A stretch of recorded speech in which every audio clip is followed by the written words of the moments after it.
comment at all on the status of this matter at this time? Bart Croce, the head of our research division? Good afternoon. Actually, Michael Jarrett from USC has published an analysis of Los Angeles, which shows a very strong relationship between PM2.5 exposure and premature death.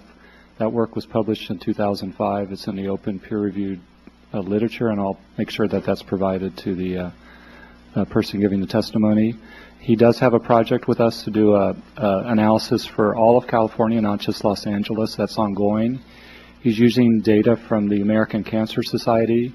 They're the ones that hold that data, and it's to protect the individuals that participate in that study. It's really not available.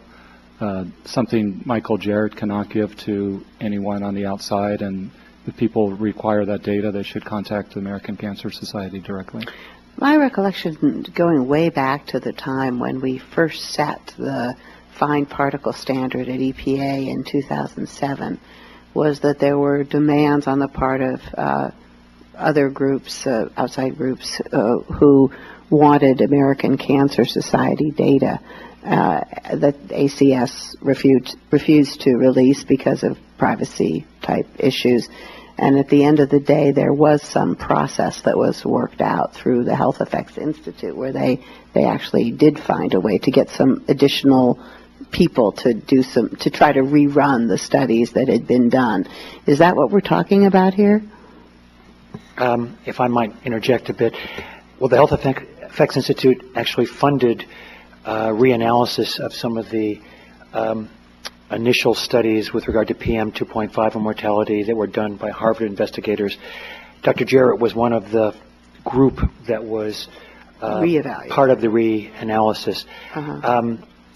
So first of all, I want to say Michael Jarrett's a colleague of mine at UC Berkeley. If that makes me have conflict of interest in these statements, so be it. But I can state that he's a scientist of great integrity and believes in transparency of data. That's what is an integral part of the scientific process. But I don't think he believes in any giving data without the permission of the American Cancer Society, which I can tell you guards their data very carefully on the basis of a publication that Dr. Jarrett had earlier. Actually, in 2009, I wanted to follow up with him and do a secondary analysis, and we're still waiting to get approval from the American Cancer Society to do that. And so I do think the data will eventually be available, but it's the American Cancer Society that has to be approached, and the Health Effects Institute may be able to help convince the American Cancer Society to release the data. But the American Cancer Society is very difficult with regard to other investigators getting access to their data. I'm a case in point in that regard. Right. Okay, well. It's curious to me why the American Cancer Society wouldn't release that, but in your redoing the methodology report, are you not asking for that information? I mean, that seems like it's almost crucial to do what you need to do. For our reassessment of the relationship between PM 2.5 and health effects, we're relying on already published peer-reviewed literature, which in some of those studies do rely on this American Cancer Society data.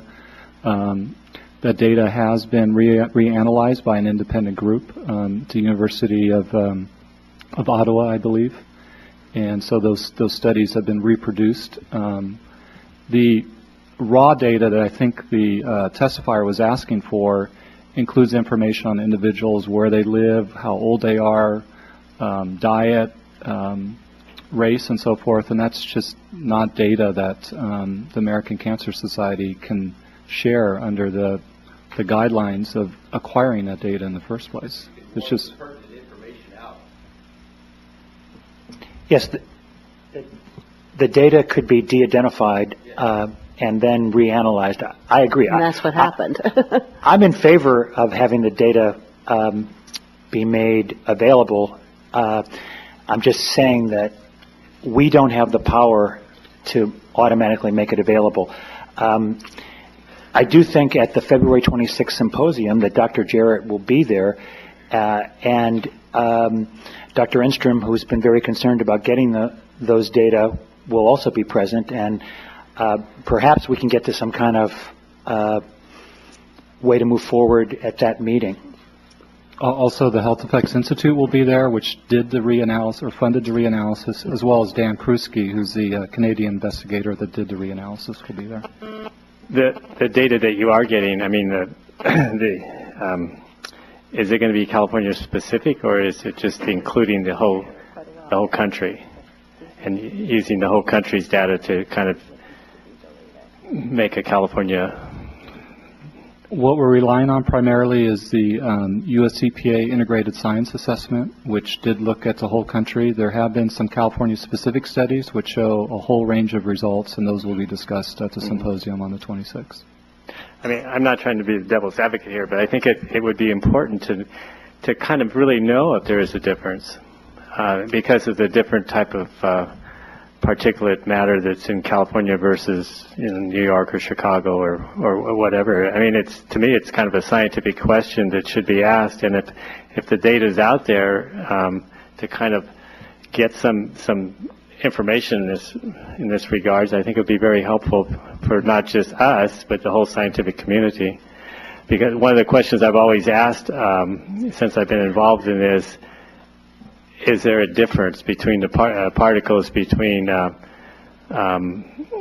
between the different regions of the country? And reviewing the cardiovascular literature, there's quite a bit of difference when they talk about the composition of these particles in Boston versus Los Angeles. And a lot of the cardiovascular literature comes out of Boston, which is high in metals and whatever they do out there, versus what you see in the PM composition in Los Angeles. To me, it's always been kind of a scientific inquiry, just kind of an interesting thing.